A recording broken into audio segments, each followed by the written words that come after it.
Hello à toutes et à tous. Eh bien voilà.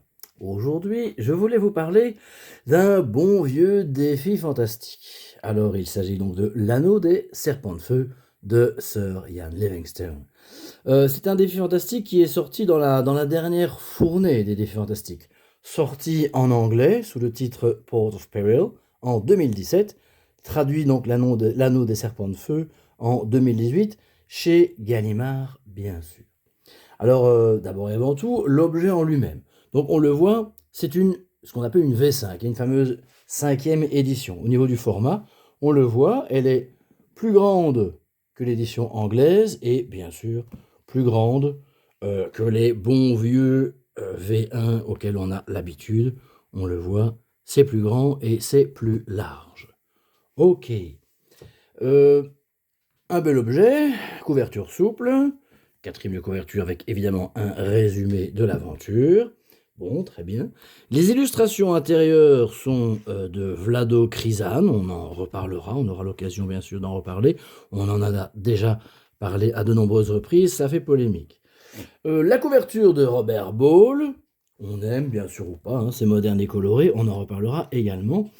Et une carte à l'intérieur, une carte donc d'Alansia, faite par le génialissime Léo Artas, le maître cartographe, que l'on peut comparer par exemple à la carte de Gidus, très belle aussi carte, donc sortie en supplément du livre de jeu de rôle Titan, d'accord, l'Atlas de Titan en quelque sorte, donc sur notamment le continent Alansia.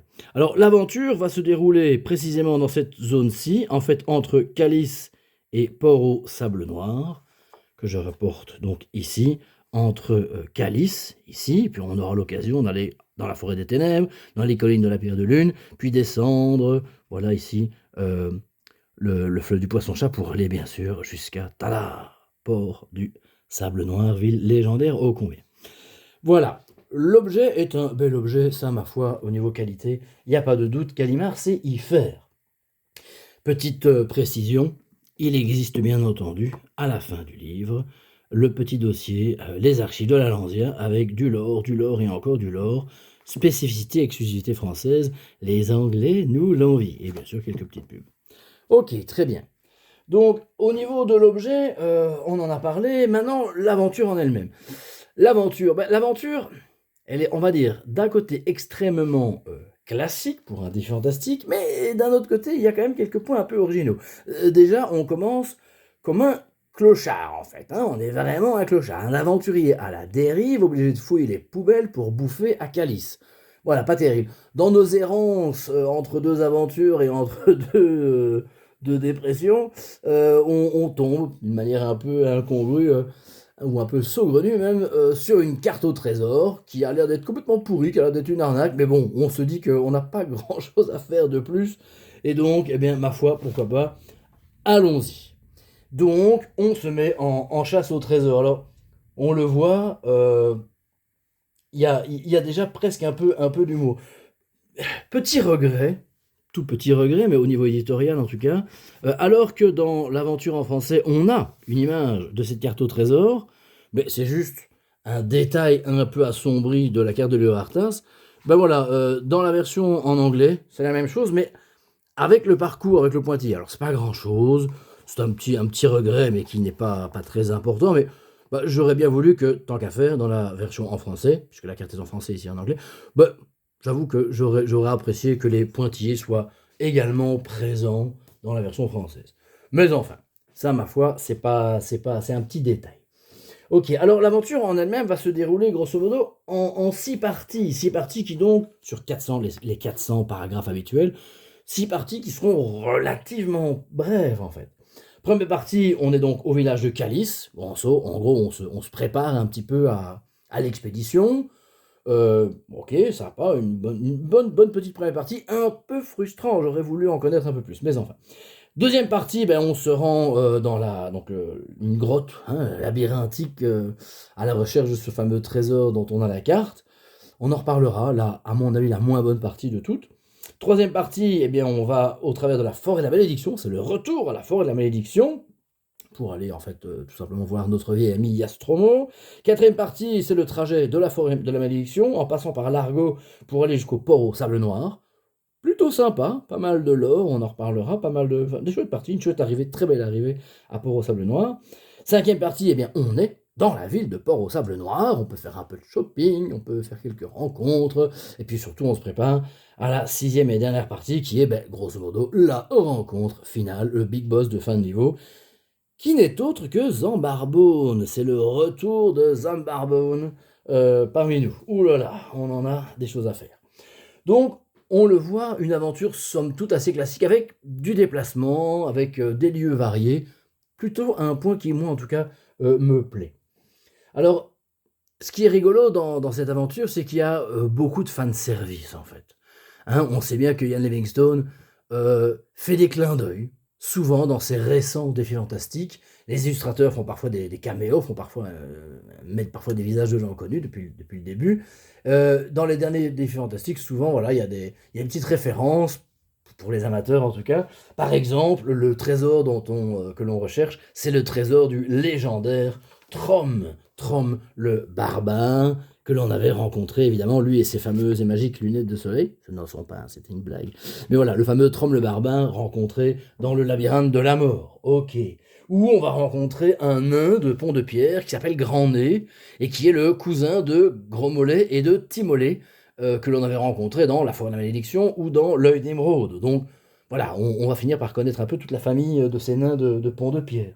On peut bien sûr rencontrer Iastromo ou Nicodème, nos vieux amis et vieux mages que l'on va aider à se rencontrer à nouveau, à se réunir à nouveau. On peut embarquer sur le bateau de Mongo. Mongo, c'est le fameux marin-pêcheur de l'île du Roi Lézard. Voilà, c'est assez rigolo. Il y a même, à un moment donné, on a même la possibilité de jouer à un jeu qui s'appelle Donge et Drac.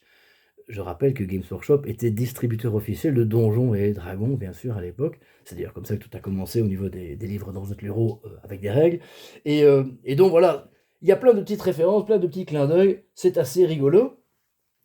Même si c'est parfois un peu artificiel, un peu tiré par les cheveux, mais ça, bon, ma foi, c'est pas grave.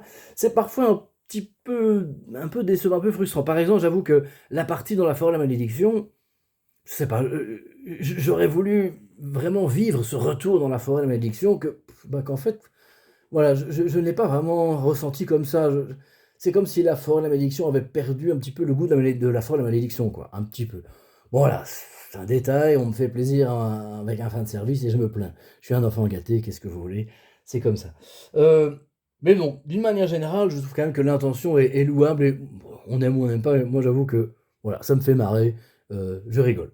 Ce qui est aussi intéressant dans ce livre, L'Anneau des Serpents de Feu, c'est qu'on apprend pas mal de choses sur le monde de Titan, hein, le lore, comme disent les jeunes d'aujourd'hui.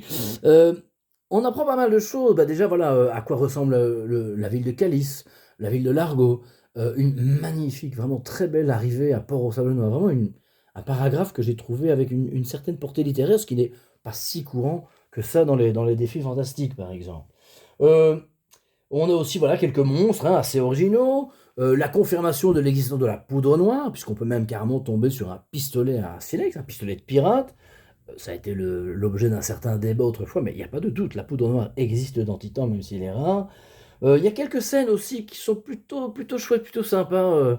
Spécial dédicace pour le zombie, qui laisse une lettre d'excuse avant de se faire zombifier, dans laquelle il demande pardon au PJ de l'avoir attaqué. Je suis désolé, je suis en train de me transformer. Si je vous attaquais, sachez-le, c'est pas ma faute, ne m'en veuillez pas. Voilà, c'était un clin d'œil que j'ai plutôt trouvé très sympa. Alors, le système en lui-même, le côté un peu mécanique ludique, et d'une manière générale, l'aventure, elle est extrêmement classique. Hein. C'est du Sir Ian Livingstone, tout pur, vraiment pur jus. On trouve évidemment des tonnes et des tonnes d'objets, souvent inutiles. Hein. On peut trouver voilà, des boucliers nains, bottes elfiques, gantelets maudiches, une chevalière de chance, tuquée, mais aussi un compas en laiton, un anneau runique, un pendentif libellule de Jade Arfan, ok, une perle noire, mais aussi 7 dents, un bouton d'argent, un œil de verre, une tête de flèche, 3 pierres polies, un colifichet cochon, une amulette lapin, une mèche de cheveux gris, des hameçons. Bon voilà, on a presque un inventaire un peu à la Prévert. C'est du Ian Livingstone, Certains de ces objets sont totalement inutiles, et même certains de ces objets sont mystérieux et même parfois chers. La trompe de la vocation ou l'orbe de l'obéissance, que l'on a l'occasion d'acquérir pour cher, ne sont jamais demandés et on ne sait absolument pas, au final, à quoi sert cet objet. Certains de ces objets seront utiles pour éviter des emmerdes, hein, pour éviter voilà, des épreuves désagréables. Et puis, certains de ces objets seront absolument et totalement et complètement indispensables. Je ne vais évidemment pas spoiler. Je vous conseille juste de bien fouiller tous vos adversaires, tous, bien les fouiller toujours. Et rappelez-vous que pour entrer dans certains endroits, un laissez-passer peut être plus qu'utile. Bon, voilà. Alors, il y a aussi ce que j'appelle des packs, hein, des pièges à cons. Voilà, hein, des bons vieux pièges à cons à la Livingstone. Tu trouves un objet super tentant, est-ce que tu l'essayes ou pas? Bah, oui, forcément, c'est un objet, je l'essaye, j'ai aucun moyen de l'identifier. Tu l'essayes, ah, c'est un objet maudit. Ah, bon, ok, pas de chance. Ou une porte, ah, il y a une porte, il y a une deuxième porte, allez, tu ouvres la porte de gauche, ah, il y a un piège, ah, tu perds des... Ok. Et même parfois des PFA, des paragraphes de fin d'aventure, 100% aléatoires. Tournez à droite, ah, vous êtes mort. Tournez à gauche, ça va, tu peux continuer. Voilà, bon. Voilà, c'est extrêmement old school, hein, c'est le fameux système en anglais du try, die and retry, où au tout début, dans les années 80, les Lions de l'héros étaient un petit peu considérés par les lecteurs, par les joukineurs, comme des casse-têtes. Et ils en voulaient plus, ils voulaient de plus en plus dur, on l'apprend dans les courriers notamment de lecteurs des magazines de l'époque. Donc voilà, il y a aussi du fanservice pour les amateurs de ce genre-là, bien sûr, hein. Ian Livingstone écrit aussi pour sa fanbase du départ et des origines. Alors, on a aussi parfois des choix qui sont parfois un peu bizarres et même à la limite de l'absurde. J'ai pas compris pourquoi, lors d'un cambriolage, on nous proposait de demander de l'aide à des mitrons qui passent dans la rue, des parfaits inconnus. «Eh les gars, je suis en train de cambrioler un manoir, s'il vous plaît, faites-moi la courte échelle et aidez-moi à rentrer». Non, frère, je vais pas demander à des parfaits inconnus de m'aider à rentrer dans une demeure pour un cambriolage. Ou on peut embarquer avec Mongo, ouais, super, et puis en fait, on s'embarque, puis en fait, on s'éloigne, puis en fait, mais en fait, on quitte l'aventure. Alors du coup, ça aurait pu se terminer par, bah, vous avez choisi autre chose, mais non. Ces choix, parfois un peu absurdes, bah, il faut bien le dire, il y a une certaine dose de dirigisme aussi quand même. Le bon père Yann nous remet dans le droit chemin. Une tempête survient, impossible d'aller plus loin et obligé de revenir à Port-au-Sable Noir et de reprendre le cours de l'aventure. Ou on s'éloigne un peu trop sans notre copine, la ninja, et puis ah bah pour finir, on va devoir revenir parce qu'il y a un Deus Ex Machina qui vient nous remettre dans le droit chemin. Bon, c'est un dirigisme un peu de bonne aloi, c'est de la bonne volonté, c'est pas bien grave, mais ça donne parfois des choix un peu illusoires, hein, une liberté un petit peu artificielle. Ok. Euh, Au niveau de la traduction, bah, donc la traductrice s'appelle Sophie Brun, je ne la connais pas. C'est difficile de traduire un gamebook, ça c'est sûr et certain. Il y a des termes techniques, il y a du lore et donc il faut harmoniser cela. C'est en général notamment une partie du travail de Scriptarium. Voilà, ici il y a quand même deux, trois choses qui m'ont un petit peu. Bon, elle a traduit un jeu de mots notamment à propos d'une marque de bière dans un bar. Bon, de manière un peu bizarre, je vous laisse découvrir. Euh, Parfois, les termes techniques sont problématiques. C'est des détails, hein, vraiment, ça ne gêne en rien la lecture, mais elle parle du marteau d'un pistolet plutôt que d'un chien, un silex d'un pistolet, bon. Plus gênant, dans une armure, elle parle des salières de l'armure, alors qu'il s'agit bien sûr des spalières, hein, les éléments d'épaule de l'armure. Bon, c'est peut-être une erreur au final de la personne qui a retransmis le texte. Ce qui m'a par exemple plus dérangé, c'est quand on parle du chougout. Alors déjà, rencontrer un chougout du bourbier. Un Shuggut, c'est hein, évidemment une référence au Shoggoth Lovecraftien, cthulhuesque. Donc déjà, en termes de droit, je suis même pas sûr que ce soit Lovecraft qui a inventé le Shoggoth, c'est peut-être un membre du Lovecraft Club. Mais enfin, bon, déjà parler d'un Shuggut. Moi, ce qui m'a plus dérangé, par exemple, c'est que dans la VO, le Kag Shuggut, c'est son nom, c'est le nom du démon mineur. Et en français, ça devient un Shuggut des Bourbiers, comme si c'était une variété de noms. Non, non, c'est bel et bien son nom propre. C'est un petit détail, mais je trouve que ça, voilà, c'est un petit scratch au lore du défi fantastique que j'ai regretté.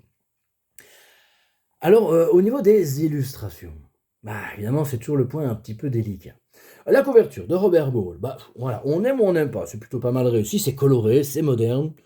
OK, c'est censé quand même, être destiné à un public, d'aujourd'hui aussi. De toute façon, on sait très bien que les vieux cons dans mon genre lâcheront quand même que la couverture fasse rêver ou pas. Ici, la couverture de Robert Bois, elle n'est pas mal du tout. OK. Alors on a évidemment la carte, hein, de Leo Artas, on l'a vu. Waouh! OK, elle est très détaillée, elle est très précise. C'est vraiment une des cartes les plus précises, que l'on a de cette région.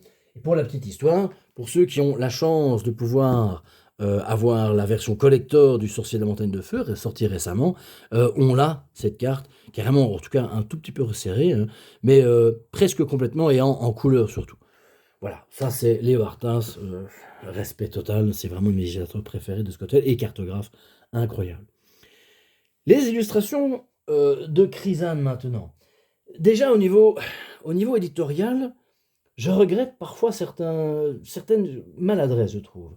Par exemple, l'illustration du paragraphe 44 qu'on aurait dû avoir déjà dès le paragraphe 97-97, ou l'illustration du paragraphe 132 qu'on aurait dû avoir déjà au paragraphe 347. Ça, c'est un détail. Ce qui me gêne, beaucoup plus, c'est par exemple au paragraphe, 111 où dans le texte, on nous décrit un coffre, une caverne de cristal scintillante, magnifique, et un coffre. Et puis on a le cabochon, qui représente un coffre, mais qui n'est pas le même en fait. Et ça a une certaine importance parce que le coffre représenté sur le cabochon est assez spécifique, assez particulier, hein, on va pas spoiler, mais voilà. Et ce n'est pas le coffre du texte. Voilà, ça déjà, je trouve ça un peu maladroit, ça peut un peu porter à confusion. Mais enfin, c'est pas très très grave. Moi, bien sûr, ce qui me dérange plus, voilà, on en a déjà parlé, j'ai déjà abordé le sujet, notamment dans un article, on va pas en reparler éternellement, mais les illustrations de Vlado Krizan, euh, elles sont très informatisées, elles sont très en aplat, elles sont très, très peu détaillées, en fait. Si je compare, par exemple, ce Zambarbone, alors je rappelle que Zambarbone, c'est quand même le méchant d'ici, quoi. C'est lui, hein, qui plus tard, dit-on en tout cas, servira plus ou inspirera en tout cas McCaig pour Darth Maul de Star Wars. Bon, ou quand on regarde tout simplement à l'intérieur du livre, voilà, ici, ce Zambarbone-là, voilà, quand on le compare à celui-ci, ou dans La Cité des voleurs redessiné par Krizan, la couverture, voilà, quand on compare les deux couvertures, quand on compare bien sûr le Zambarbone de La Cité des voleurs, voilà, on a un peu de mal. C'est pas étonnant que les amateurs, notamment de McCaig, et en tout cas d'illustrations bien foutues qui nous ont fait rêver, se sentent parfois un peu frustrés. Des aplats très gris, peu de détails, des choses très géométriques. Alors, c'est ce qui faisait la force, par exemple, d'un McCaig par rapport à un texte de Ian Livingstone. Ian Livingstone, c'est quelqu'un qui fait des textes assez sobres, d'accord, très descriptifs, très peu détaillés, très directs en fait. Et donc, qui se lisent très bien, qui se lisent très vite, qui laissent une grande part peut-être à l'imagination, mais qui étaient pendant très longtemps extrêmement bien servis par une illustration.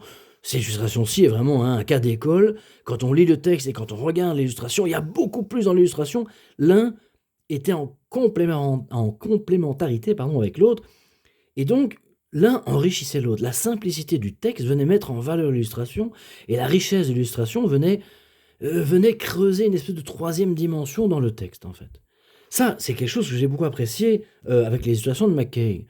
Voilà, ici, au paragraphe 111 et puis au paragraphe suivant, donc au 174, on a la description d'une caverne de cristal, scintillante, rutilante, magnifique, et on a la description d'un verre qui, lui, par contre, est un verre luminescent, à moitié transparent, avec des organes pulsants.